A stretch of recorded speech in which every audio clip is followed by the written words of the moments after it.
Well, it's that time of the year where everyone seems to be getting sick with something. So if you're trying to figure out whether you have the cold or the flu, there are several important differences. You can ask yourself 5 questions to help determine which one is making you suffer. Dr. Ryan McCorkle, he's an emergency medical physician at St. David's Medical Center. He joins us here this morning to outline those questions for us. Dr. McCorkle, thanks so much for being with us this morning. Thanks for having me. Yeah. So can you tell us those 5 ways that you really look at and differentiate between the cold and the flu? The ways that we kind of look in the emergency department at differentiating whether you're coming in with a variation of the common cold or with the seasonal influenza virus is how abrupt the onset is. Usually with the flu, it comes on suddenly. Coughs, colds, the more common viruses kind of have a more gradual, subtle onset. Second thing is the fever. With the flu, the fever is usually very high and comes on quickly. 102 to 104, go from feeling fine to feeling horrible. With the common cold, it's usually more of a low-grade fever, and again, it has that more gradual, insidious onset. People usually get what are called myalgias, or those body aches, that feeling of being hit by a truck. That comes more often with the flu. That can be pretty debilitating for people. Not so much with the cold, they can usually function pretty well. Also, you'll see some people get pretty severe GI symptoms with the flu as well that we don't see as often with the common cold.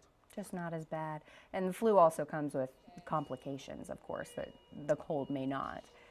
True. That's the thing that we really look for in the emergency department, is that subset of people who have this overwhelming immune response and get very ill, may need to be hospitalized. It's a very, very small number of patients, but those are more from the flu population, and that's what we're screening for in the emergency room. We all know it's a great idea to get a flu shot, but what time of the year is best to get that vaccination? So our big season is usually October to March flu season, so we like to see people start getting it in September and October. Their immunity usually lasts about 6 months, so we like to see them get it at the beginning of the season. It takes about 2 weeks to get the immunity. That's when we want to see people do it, because that's really the only line of defense that we have definitively, is getting that flu shot. But if they haven't yet, still a good idea to get it this season. Absolutely. Anytime during the season, please, please, please. And what are some of the treatments for, the cold and flu if you still get it? So the treatments for most of both flu and colds are the same. You want to take anti-inflammatories like ibuprofen or Tylenol, any of those over-the-counter cough cold medicines to kind of treat the symptoms to get you feeling better. There's a subset of people who get severe symptoms that are in the first 48 hours that can get oseltamivir or Tamiflu or zanimivir or Relenza, the 2 anti-flu medications.